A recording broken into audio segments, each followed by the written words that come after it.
अस्सलाम वालेकुम dear students, कैसे हैं आप लोग। I hope you are all fine.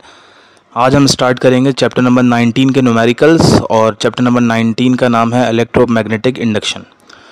Okay students, start करते हैं। Question number 1, two coils are placed adjacent to each other. क्या कह रहे हैं कि दो कॉइल जो हैं आमने सामने रखे हुए, ठीक है। And the change in current in the first coil induces an EMF of 0.5 volt in the second coil.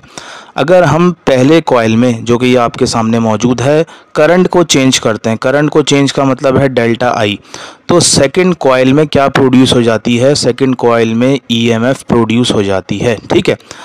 तो हम डेटा बना लेते हैं स्टूडेंट्स। कितनी ईएमएफ प्रोड्यूस होती है, ईएमएफ को हम ई लिख देते हैं और कितनी है, ये है 0.5 वोल्ट। अब चूंकि सेकेंडरी कॉइल में ईएमएफ प्रोड्यूस हुई है तो ई के साथ हमने एस लगा दिया स्मॉल, ठीक है, सबस्क्रिप्ट में। If the mutual inductance is 0.2 Henry, mutual inductance को हम कैपिटल एम से शो करते हैं। डेरिवेशन में आपने पढ़ा होगा ये कांस्टेंट होता है और इसका यूनिट होता है हेनरी, ठीक है। कितनी म्यूचुअल इंडक्टेंस दी हुई है, 0.2 गिवन है। Calculate the rate of change of current. Rate of change of current का मतलब होता है delta I upon delta T, क्योंकि जब रेट की बात आती है तो डिवीजन में किससे हम डिवाइड कराते हैं, डिनोमिनेटर में टाइम से। तो ये हमें वैल्यू इसकी निकालनी है, change of current with respect to time, ठीक है स्टूडेंट्स। तो फॉर्मूला याद होना चाहिए आपको म्यूचुअल इंडक्शन का। तो क्या फॉर्मूला है, EMF in the secondary coil is equals to, minus का साइन लगता है, क्यों लगता है वो आपने लेंस लॉ में पढ़ा होगा। देन उसके बाद आएगा म्यूचुअल इंडक्टेंस जो कि कांस्टेंट होता है और उसके बाद आएगा rate of change of current. ये एक फॉर्मूला है, इसको पढ़ते हैं। EMF is equals to negative of mutual inductance and rate of change of current, ठीक है स्टूडेंट्स। वैल्यूज पुट करते हैं। अच्छा जी, ईएमएफ कितनी है, ईएमएफ है हमारे पास 0.5, ठीक है, और म्यूचुअल इंडक्टेंस कितनी है, ये है 0.2, क्लियर। और delta I upon delta T हमें मालूम करना है, इसको एज इट इज़ हमने छोड़ दिया। अब delta I upon delta T के साथ ये 0.2 मल्टीप्लाई हो रहा है, लेफ़्ट पे आके क्या हो जाएगा, लेफ़्ट पे आके डिवाइड हो जाएगा किससे, किससे हो जाएगा, 0.5 से। तो ये अकेला यहाँ रह गया delta I upon delta T, clear. अब इसको डिवाइड करते हैं स्टूडेंट्स। तो 0.5 डिवाइडेड बाय 0.2, ठीक है। तो इसका आंसर जो हमारे पास आ रहा है वो आ रहा है rate of change of current in the primary coil बराबर है किसके स्टूडेंट्स, ये बराबर है 2.5 के, क्लियर। ये आपने ईएमएफ निकाली है स्टूडेंट्स, ठीक है। तो ईएमएफ ईएमएफ ने ये करंट निकाला है और करंट का यूनिट क्या होता है, करंट का यूनिट वैसे तो एम्पेयर होता है, लेकिन आपने करंट निकाला है with respect to time. Division में क्या आ रहा है, टाइम आ रहा है, तो डिवाइड कर देंगे किससे, सेकंड से। तो ये हमारा आंसर आ गया। माइनस का साइन बेसिकली डायरेक्शन के लिए होता है,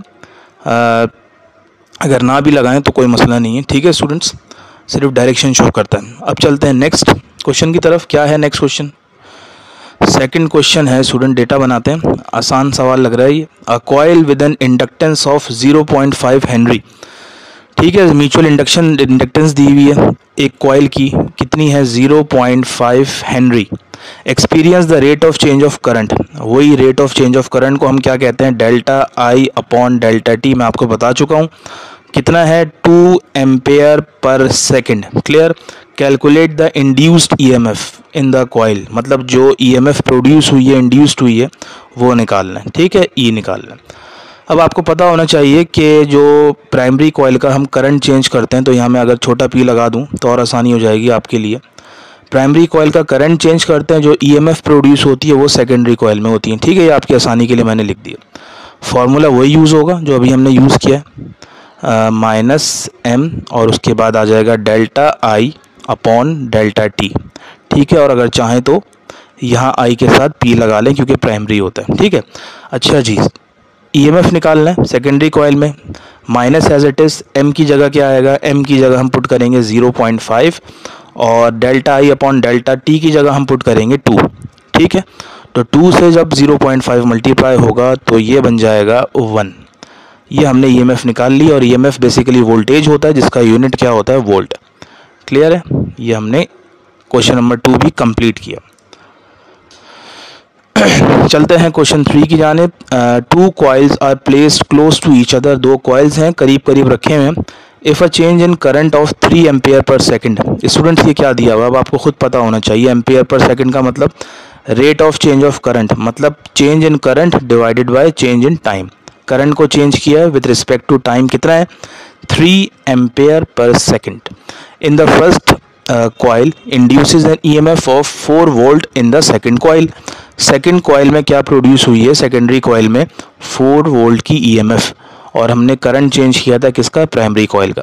कैलकुलेट द म्यूचुअल इंडक्टेंस। ठीक है स्टूडेंट्स, म्यूचुअल इंडक्टेंस निकालना है जिसको हम एम कहते हैं।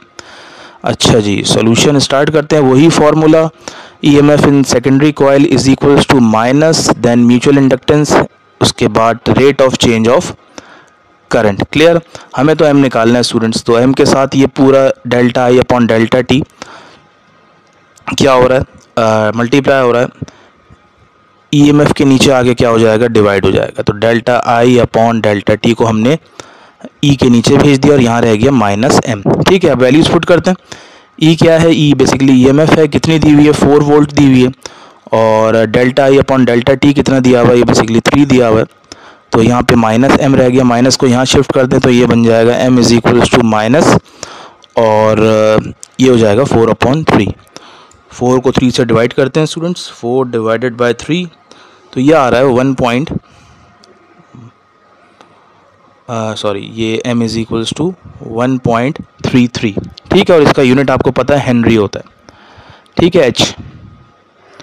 अच्छा जी, चलते हैं नेक्स्ट क्वेश्चन की तरफ।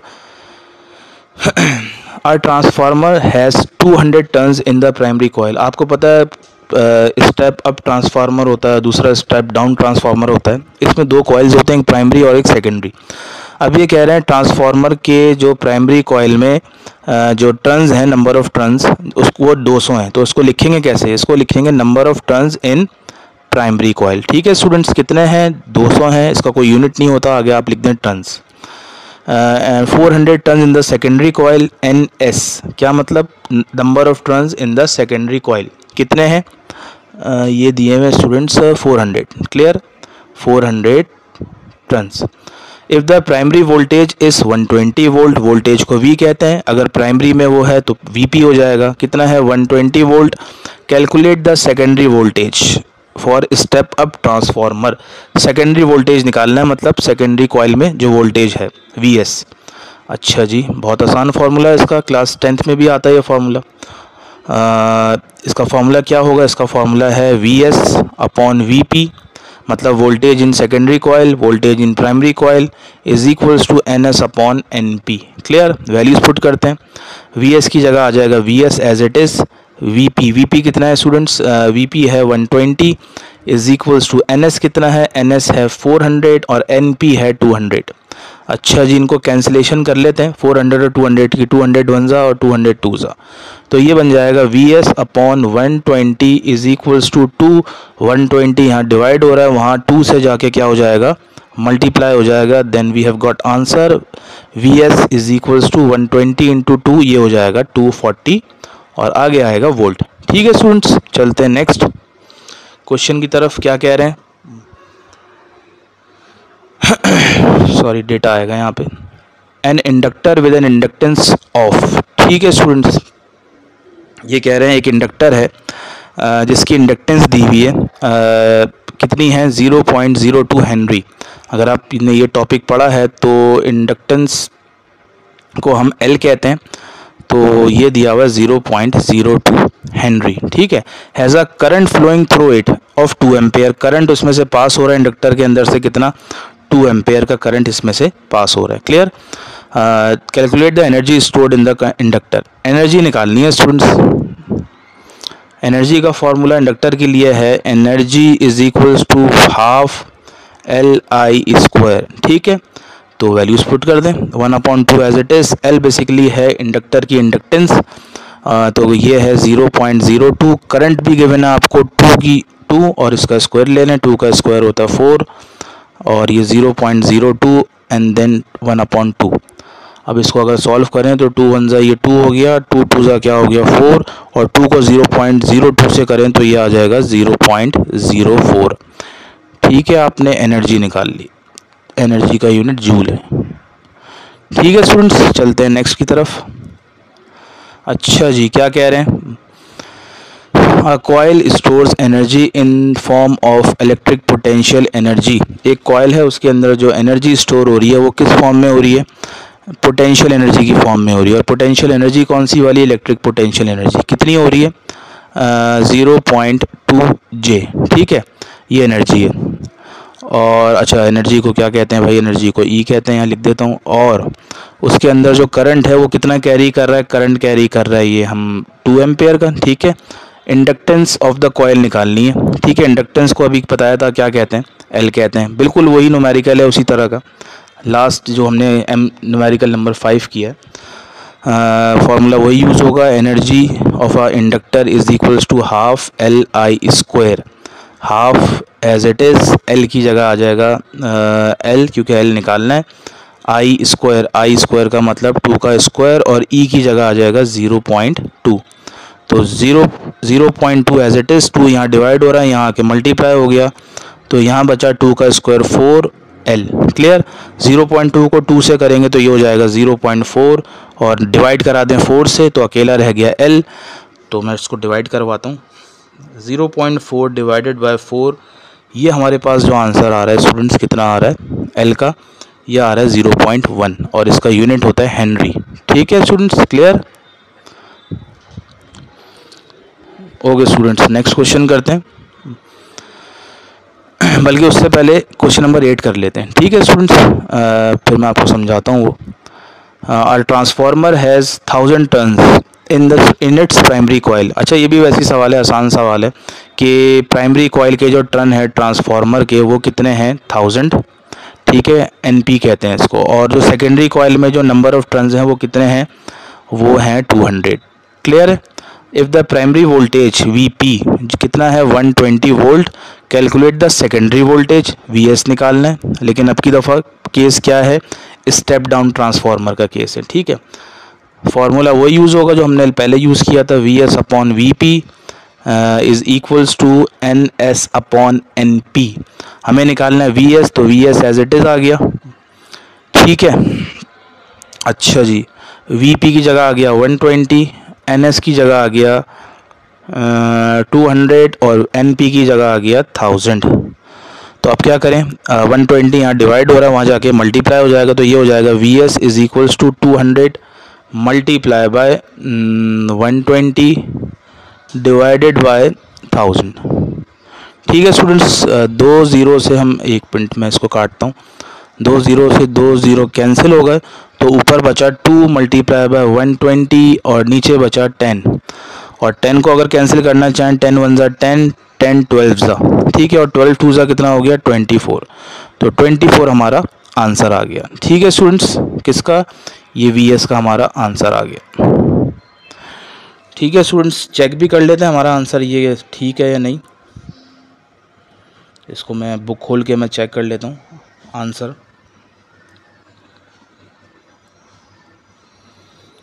इसका जो आंसर आ रहा है क्वेश्चन नंबर 8 का, वो आ रहा है 24 वोल्ट्स। ठीक है स्टूडेंट्स, ठीक है। अब चलते हैं लास्ट क्वेश्चन की तरफ, जो बुक का क्वेश्चन नंबर 9 है। A conductor of length 0.4 metre.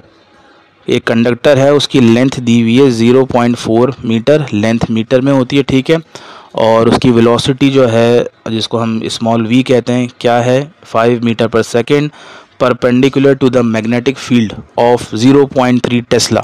Magnetic field को B कहते हैं, लास्ट चैप्टर में पढ़ा होगा आपने। तो ये है 0.3, और आगे आ गया टेस्ला। निकालना क्या है? मोशनल EMF निकालना है। ठीक है, मोशनल EMF को आपकी बुक में कैपिटल V, ठीक है, EMF बेसिकली वोल्टेज होता है, इसलिए यहाँ पे कैपिटल V से डिनोट किया हुआ है। तो फार्मूला क्या है मोशनल EMF का? मोशनल EMF का फार्मूला है capital V is equals to BVL। ठीक है, B मैग्नेटिक फील्ड है, और V फॉर वेलोसिटी है, L फॉर आपको पता है लेंथ है। B की जगह आ जाएगा 0.3, V की आ जाएगा 5, और L की जगह आ जाएगा 0.4। इसको मल्टीप्लाई करवाते हैं।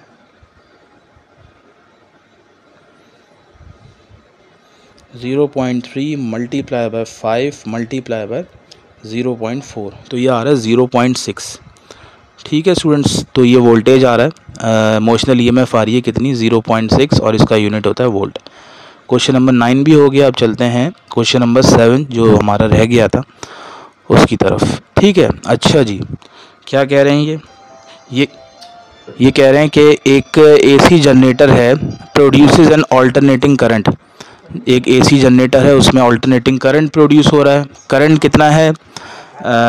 Current with a maximum voltage of 240 volt. Voltage दिया हुआ है बेसिकली ये, ठीक है। कितना वोल्टेज दिया हुआ है? 240 वोल्ट, ठीक है। If the frequency of the generated AC is, frequency जो है जिसको हम एफ कहते हैं 50 हर्ट्ज़ है, ठीक है। फ्रीक्वेंसी 50 हर्ट्ज़ है।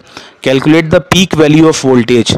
सही है, पीक वैल्यू निकालनी है वोल्टेज की, तो मैं यहाँ से लिख देता हूँ वोल्टेज निकालना है, कौन सा वाला? पीक वैल्यू, ठीक है स्टूडेंट्स।